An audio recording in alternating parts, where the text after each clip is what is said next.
Last question है 2.4 का। Huria is hiking up a mountain where the temperature T decreases by 3% for every 100 metre gained in altitude। Huria एक पहाड़ पे चढ़ रही है, हर 100 मीटर जब वो ऊंची जाती है तो जो उस पहाड़ पर टेम्परेचर है वो कितने डिग्री कम हो जाता है? 3% कम हो जाता है।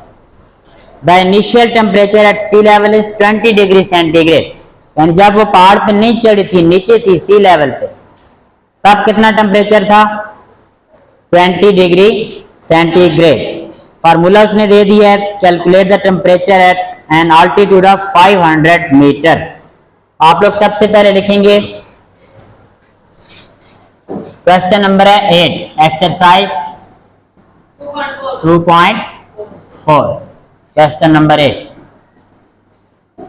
फॉर्मूला है हमारे पास T is equal to TI multiply 0.97 power H by 100।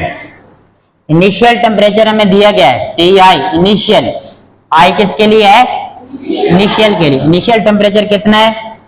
20 degree centigrade.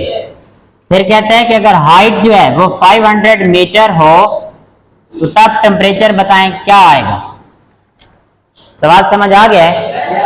हाँ जी, फॉर्मूला आप लोगों के सामने लिखा हुआ है, वैल्यूज पुट कर दें। T is equal to TI की जगह पे क्या आएगा?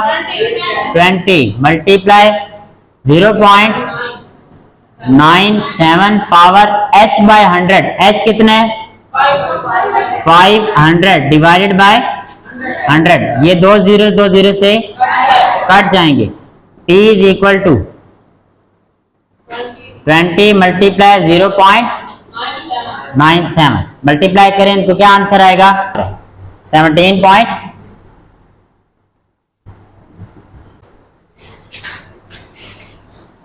Degree centigrade. क्या क्वेश्चन है?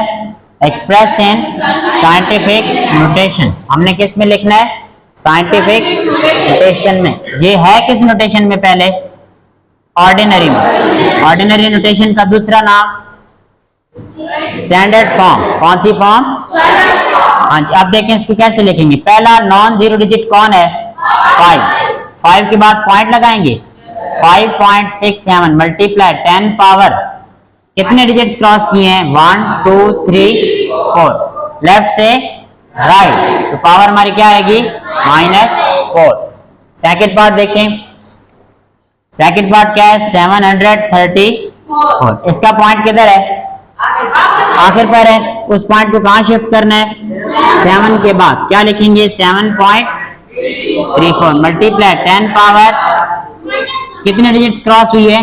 1 2। राइट से लेफ्ट तो पावर प्लस आएगी 10 पावर 2। तीसरा पार्ट 0.33 मल्टीप्लाई 10 पावर 3। हाँ जी, ये किस नोटेशन में लिखा हुआ है? हमने से अगेन साइंटिफिक में लिखना है। पॉइंट कहां शिफ्ट करूं? 3 के बाद 3.3 मल्टीप्लाई 10 पावर कितने डिजिट क्रॉस किए हैं? लेफ्ट से राइट पावर माइनस आगे क्या लिखा हुआ? 10 पावर 3। यहाँ पे 10 बेस है, यहाँ पे भी 10 बेसेस सेम क्या हो रहे हैं आपस में? मल्टीप्लाई। तो बेस को एक बार लेकर पावर्स को प्लस कर दें, क्या आंसर आएगा? 3.3 मल्टीप्लाई 10 पावर -1 प्लस 3 प्लस 2। ये आप लोगों के पास क्वेश्चन नंबर 2 सॉल्व हो गया। Express in ordinary notation. Ordinary notation का दूसरा नाम क्या है बच्चों? Standard form. पार्ट 1 है इसका 2.6 मल्टीप्लाई 10 क्यूब। ये किस फॉर्म में लिखा हुआ है? साइंटिफिक में। हम किस में लिखेंगे? ऑर्डिनरी। पावर +3 है, इट मीन्स हमारा पॉइंट 3 डिजिट्स आगे शिफ्ट होगा। पॉइंट के बाद एक डिजिट है, कितनी डिजिट लगानी पड़ेगी?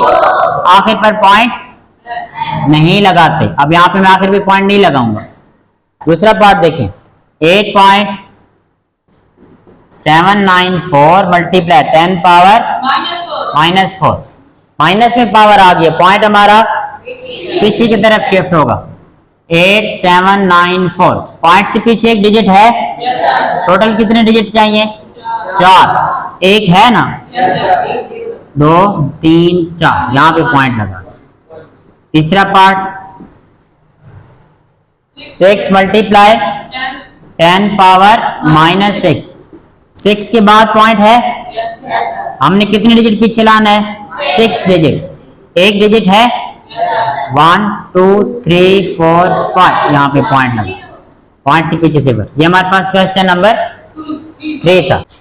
Question number 4, express in logarithmic form. ये हमारे पास कौन सी फॉर्म है? Exponential form. कौन सी फॉर्म है? एक्सपोनेंशियल। हमने कौन सी फॉर्म लिखनी है? हाँ जी, कैसे लिखेंगे? लॉग